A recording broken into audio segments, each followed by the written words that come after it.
18번째 기독교 지성과 영성 수업을 시작하도록 하겠습니다. 이 시간 저희들이 살펴볼 내용은 엇갈린 신학들의 풍경 제7장이 되겠습니다. 제7장의 주제는 사회복음주의 신학과 복음주의 신학에 대한 관계를 우리가 살펴볼 텐데요. 사회복음주의는 뉴욕의 할렘가에서 침례교회를 목회를 했던 것이고 나중에 교수를 지냈던 월터 라우센 부시에 의해서 주장되어진 신학입니다. 반면에 복음주의 신학은 미국의 복음주의를 대표하고 있는 침례교회의 저널리스트 성격을 가지고 있는 칼 헨리의 신학에 의해서 전개되었던 것입니다. 두 가지 공통된 점은 라우센 부시와 헨리는 미국의 힘들고 어려운 경제 공황을 경험을 했던 것이고 그 가운데 대도시를 중심으로 그들이 경험했던 내용을 우리에게 이야기한다라고 하는 것이고 또 하나는 둘 다 침례교회의 목사였다라고 하는 이야기입니다. 자, 그러면 먼저 이들이 주장하게 된 시대의 배경을 우선적으로 우리가 살펴볼 필요가 있다고 생각을 합니다. 시대의 배경을 보면 그 사람들이 주장하고 있는 신학의 내용이 무엇인지 우리가 어렴풋하게 알게 되는 그런 것이라고 볼 수 있죠. 우선 우리 교재 313쪽에서 314쪽에 간략하게 언급이 되어 있지만 이 시기는 미국의 도시화를 이루어가는 그런 과정의 시기라고 볼 수 있습니다. 도시화라고 하는 것은 새로운 문화와 가치를 형성해가고 만들어가는 그런 것이라고 우리가 볼 수 있습니다. 그러다 보니까 기존의 전통적인 가치와 문화라고 하는 것이 붕괴가 되는 그 같은 시기라고 볼 수 있습니다.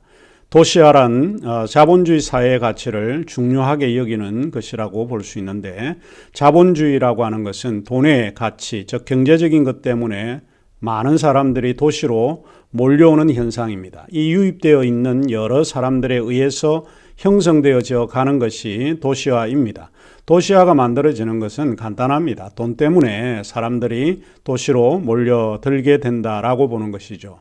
그러다 보니까 전통 문화나 가치에 대한 저항이라든지 반발이 이어지고 기존의 청교도 정신에 의해서 세워진 신앙 전통이라고 하는 그와 같은 것이 유지될 수 없었고 대체로 와해되거나 붕괴되어진다라고 보는 것입니다. 그리고 돈 때문에 교회에 출석하기보다는 사람들이 직업의 현장 속으로 뛰어드는 경우가 상당히 많다라고 하는 것을 우리가 알게 됩니다.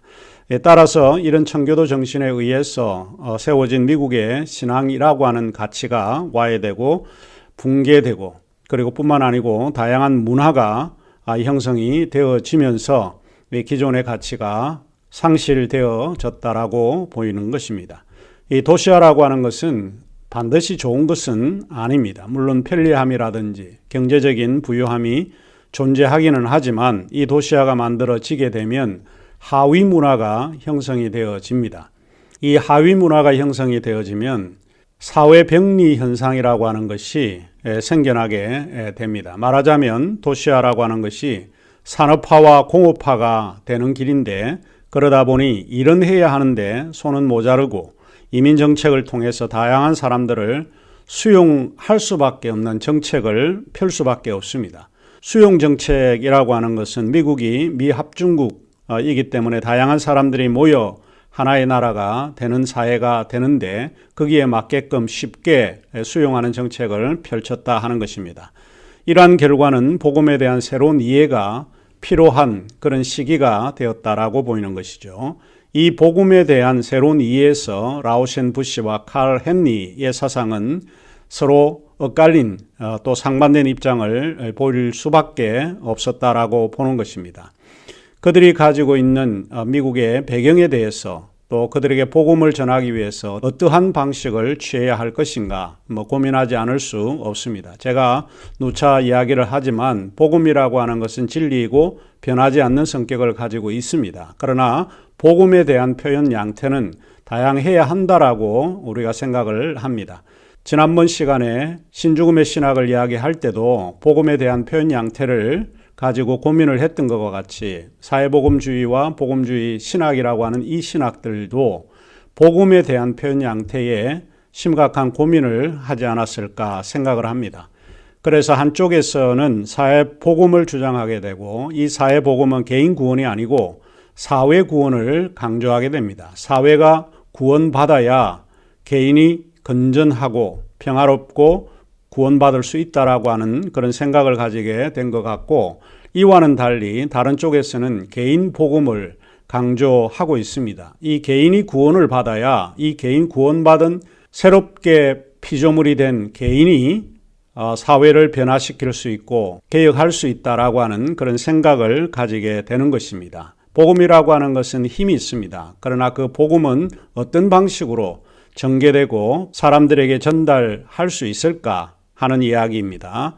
이 시간의 강의는 우리가 두 가지 요소를 통해서 살펴보려고 합니다. 그러면 우선 우리는 사회복음주의 신학을 먼저 살펴보도록 하겠습니다. 우리 교재 315쪽에서 시작을 하고 있습니다.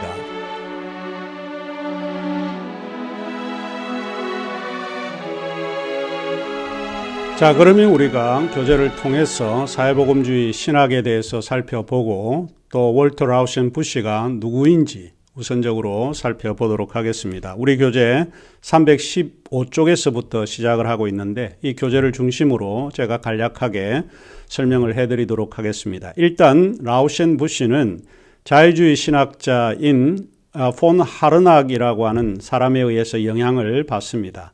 하르낙에게 영향을 받은 중요한 개념이 하나 있는데 그 개념이 하나님의 나라입니다. 우리가 보통 하나님의 나라를 생각하게 되면 피안의 세계를 생각을 합니다. 사후세계에 우리를 위해서 준비해 놓은 하나님의 나라, 천국을 염두에 두고 그와 같은 개념을 생각하게 되는데 로터 라우센 부시는 그와 같은 하나님의 나라를 반대합니다. 하르낙을 통해서 배운 그가 생각한 하나님의 나라는 현실의 세계를 이야기를 하고 지금 현재 사람들이 투쟁하고 힘들어하고 빈곤을 느끼고 있는 이 사회라고 하는 것이 곧 하나님의 나라다라고 주장을 하게 되는 것입니다. 다시 말을 하자면 하나님의 나라는 신학의 토론의 장에 머무는 것이 아니라 현실의 삶에 적용되어야 하는 것이다 라고 그가 주장을 합니다. 이런 이유 때문에 많은 사람들이 라우센 부시를 떠올리게 되면 미국의 사회주의 기독교 해설가로 생각을 하고 있습니다. 라이놀드 니브 같은 사람도 생각하기를 월터 라우센 부시는 미국에서 일어난 사회복음의 진정한 창시자로 여기고 있습니다. 사회복음이라고 하는 것은 결국 라우센 부시에 의해서 만들어진 그런 주장된 용어라고 볼 수 있습니다. 침례교 전통의 대각성 운동의 영향을 받은 사람이 라우센 부시인데 라우센 부시는 사회복음의 고독한 예언자라고 하는 그런 평가를 받고 있습니다. 고독하게 사회복음이라고 하는 것, 그 당시에는 기억할 수 없고 또 생각할 수도 없었던 용어였고 이 소셜 가스플이라고 하는 것은 생각의 전환을 요구하는 것이라고 볼 수 있습니다. 개인이 구원받아야 사회가 변화된다라고 하는 것이 아니라 이 사회 자체, 사회 병리적인 현상이 많은 사회가 구원받아야 개인이 구원받을 수 있다라고 하는 그런 사고의 전환을 가져왔기 때문에 상당히 독창적이고 창의적인 그런 개념이 아니었을까 싶습니다. 자, 그러면 우리가 라우센 부시가 누군가 하는 것입니다.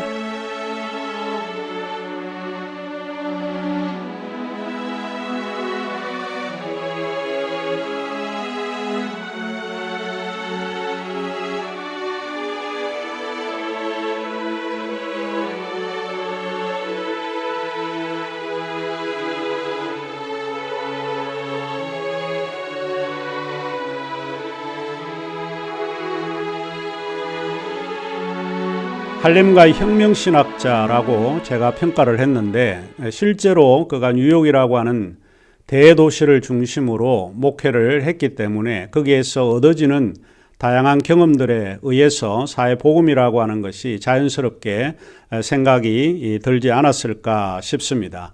라우센 부시는 이제 누군가? 라우센 부시는 우리 교재 316쪽에 제가 간략하게 언급을 했는데 살펴보시면 좋을 것 같습니다. 그는 1861년 10월 4일 뉴욕의 로체스터에서 태어났습니다.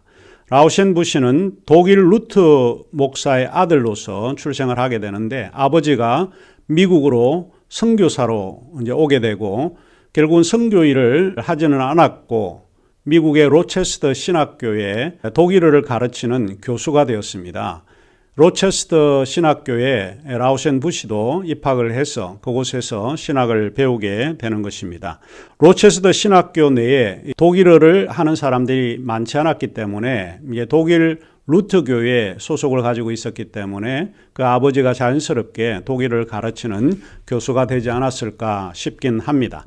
라우센 부시의 이제 아버지 어거스투스 라우센 부시는 미국의 메노나이트에 관한 연구로도 상당히 유명한 걸로 알려져 있습니다. 위르겐 젠이라고 하는 학자가 그런 표현을 했는데 이 연구, 메노나이트에 대한 연구에서는 최초이면서 주도적인 연구가들 중에 한 사람이 어거스투스 라우센 부시였다라고 말할 정도라고 합니다. 이제 이러한 분위기 속에서 사실 성장을 했던 사람이 월터 라우센 부시입니다. 비록 이제 어린 나이임에도 불구하고 라우센 부시는 9살이었을 무렵에 그가 회심을 경험을 하고 하나님의 부름을 느껴서 자기 자신을 하나님께 온전히 드리는 헌신의 시간을 갖게 됩니다. 그가 이러한 체험을 담담하게 이렇게 기술하고 있습니다. 나의 종교 체험은 나에게 영원한 가치를 갖게 했다. 그 체험은 나를 하나님께로 돌아서게 했으며 그래서 나는 나의 온 마음을 다해서 하나님께 감사를 드렸다. 그것은 매우 부드러우면서도 신비로운 체험이었다. 그 경험은 나의 영혼의 깊은 곳까지 영향을 미쳤던 경험이기도 했다. 자, 이러한 이제 종교 경험, 종교 체험으로 인해서 1883년 10월 21일에 라우센 부시는 원래 루트 교회의 소속이었는데 침례교회로 소속을 변경을 하고 이 침례교회에서 목사 안수를 받게 됩니다. 물론 이제 안수 받기 전에 여러 가지 검정 절차가 좀 복잡하게 진행되기도 했지만 침례교회 안수를 받고 침례교회에서 목회를 하기로 결심을 했습니다. 그가 이제 목회를 하기로 결심한 지역이 있는데 그 지역이 뉴욕시에 상당히 가난한 그런 할렘과 지역이죠. 헬스 키친이라고 하는 지역입니다. 글자 그대로 지옥의 부엌이라고 하는 그런 의미를 가지고 있는 아주 지역 특성상 어려운 환경에 처해 있는 지역입니다. 그 지역 사람들은 낮은 임금과 빈곤에 시달리면서 생계와 미래에 암울한 기대감으로 하루하루를 보내는 그런 지역의 사람들이었다라고 알 수 있습니다. 이 뉴욕의 헬스 키친에서 목회를 하는 동안에 그런 여러 사람들에게 도움을 구하게 되고 당시에 뉴욕시장의 후보로 나선 헨리 조지의 사회주의에 대해서 동조를 하면서 정치에 어느 정도 입문도 하게 됩니다. 그래서 그는 사회주의 운동에 가담하게 되고 기독교 사회주의 신문사를 설립하기도 했습니다. 1891년 라우센 부시는 독일에서 몇 달간 신약학을 공부를 하게 되고 윤리적 하나님의 나라가 복음의 중심적 개념이었다라고 하는 것을 배우게 됩니다. 이러한 강조를 하게 된 사람은 또 다른 자유주의 신학자인 리철인데 리철 학파의 영향을 받고 미국으로 다시 돌아오게 됩니다. 이와 같은 그런 유학의 경험을 통해서 그는 사회복음 운동에 대한 관심이 고조되기 시작을 합니다. 그래서 1897년 그는 로체스터 신학교의 교회사 교수로 임용하게 됩니다. 그의 저술과 강의들을 통해서 미국의 정치적이고도 경제적인 개혁을 추구하게 됩니다. 이 나라가 경제적으로 사회적으로 안정된 그런 나라가 되어야 된다라고 생각을 해서 개혁을 추구하게 되는 것입니다. 경건주의적 전통과 사회 개혁자로서의 실천적 신앙을 그는 보다 강조하게 됩니다. 그래서 시대의 예언자로 호칭을 받기도 한 그런 사람이기도 합니다. 많은 사람들이 그를 가리켜서 사회주의자라고 이야기를 하지만 그는 실제로 자기 자신을 가르쳐서 실천적 사회주의자다라고 부르기를 좋아했다라고 합니다. 사회복음주의라고 하는 말이 사람들에 의해서 불러지게 된 이유는 그가 1907년에 출간한 저서 때문에 그렇습니다. 그가 지은 저서는 기독교와 사회적 위기라고 하는 데서 사회복음주의라고 하는 사회복음이라고 하는 용어를 상당하게 강조해 왔습니다. 그는 사회적 위기에서 그리스도인이 된다라고 하는 것이 가난을 영속화하는 경제적인 구조를 개혁하고 변혁하는 것과 동일시했습니다. 사회복음이라고 하는 것은 사회에 대한 관심입니다. 빈곤하고 어렵고 힘들게 살아가는 것이고 또 경제적인 그런 체계에 의해서 사람들이 영속적으로 가난하게 되는 것, 변혁이 필요하지 않을까 하는 그와 같은 생각에서 사회복음주의라고 하는 것을 통해서 사람들에게 어필하려고 노력을 했던 것이라고 볼 수 있습니다. 그러면서 그는 기독교의 본질적인 목적을 이렇게 이야기를 하고 있습니다. 우리 320쪽 밑에 세 번째 줄에서 이야기를 하고 있는데 이런 이야기입니다. 기독교의 본질적인 그런 목적은 하나님의 뜻에 따라 모든 인간관계를 재생함으로써 그리고 그것들을 재구성함으로써 인간 사회를 하나님의 나라로 변혁시키는 것이다. 이렇게 주장을 했습니다. 간단하게 이야기를 하자면 사회복음주의라고 하는 것은 사회에 대한 관심입니다. 사회에 대한 변화, 변혁에 민감해야 한다라고 보는 것이죠. 그래서 사회복음주의라고 하는 이 신학이 갖는 특징 중에 첫 번째가 무엇인가 하면 시대의 아픔에 동참해야 한다라고 보는 것입니다. 우리 교재 321쪽에서부터 제가 언급을 했는데 라우센 부시는 신학을 정의하기를 신학을 구속의 과학이다 이렇게 정의를 합니다. Science of Redemption이라고 하는 말로 정의를 하고 있는데 사회복음주의는 주로 19세기 말에서 20세기 초에 미국을 중심으로 변하는 세계에 반응하는 그런 시도들 중에 하나이고 이것은 개신교 운동이라고 볼 수 있습니다. 라우센 부시는 사회운동이라고 하는 것을 현 세상에서 가장 중요한 윤리적이고 영적인 운동이라고 봤습니다. 여기에서 이제 한 가지 중요한 것이 나오는데 그가 윤리적인 요소를 강조했다라고 하는 이야기입니다. 우리가 복음 그러면 개인이 구원받은 영적인 구원을 많이 생각을 하게 되는데 영적인 것만은 부족하다라고 본 겁니다.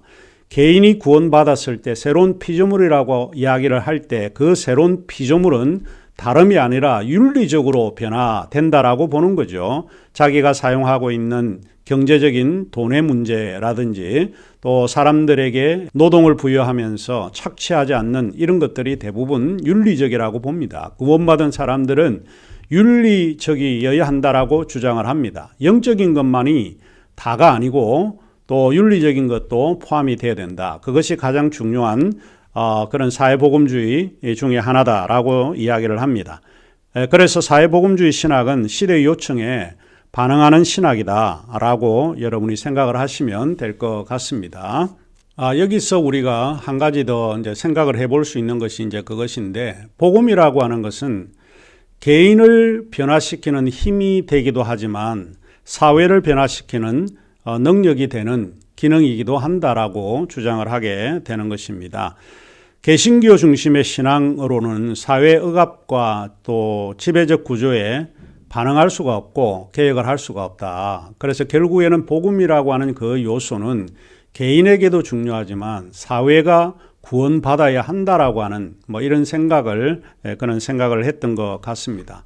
그 시대의 상황을 우리가 자세히 보면 도시 이민자들은 제1차 세계대전 이전에 어느 교회와도 관계를 갖지 않았던 사람들이고 미국에 와서 교회라고 하는 공동체를 듣고 형성했다라고 볼 수 있습니다. 그러니까 미국에 와서 외롭고 힘드니까 주일날 교회 가서 하나의 문화를 형성을 해서 신앙을 갖게 된 것이라고 볼 수 있죠.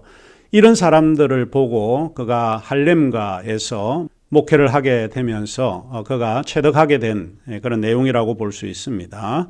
앞서 이야기를 했지만 1907년에 그가 쓴 기독교와 사회적 위기라고 하는 데서 사회적 의미의 복음이라고 하는 것이 매우 중요하다라고 하는 것을 결론적으로 그가 이야기를 하고 있고 그 사회 복음의 근원을 어디에서 찾는가 하면 바로 예수 그리스도의 공생의 사역 속에서 찾고 있다. 그러니까 결국은 예수님께서 사람들을 만나고 또 사역을 하게 되고 복음을 전파하게 되는 것은 가난하고 힘들고 어렵고 억압받은 사람들, 사회 지배적인 구조에서 착취를 당하는 이런 류의 사람들과 함께 하셨다라고 하는 것을 라우셴부시는 주장을 합니다. 그러면서 하나님의 나라는 피안적인 세계에 있는 것이 아니라 지금 현재 우리가 맞닥뜨리고 있는 이 사회, 이 빈곤한 사회 속에서 함께 시대에 동참하는 그런 것이어야 한다라고 주장을 합니다.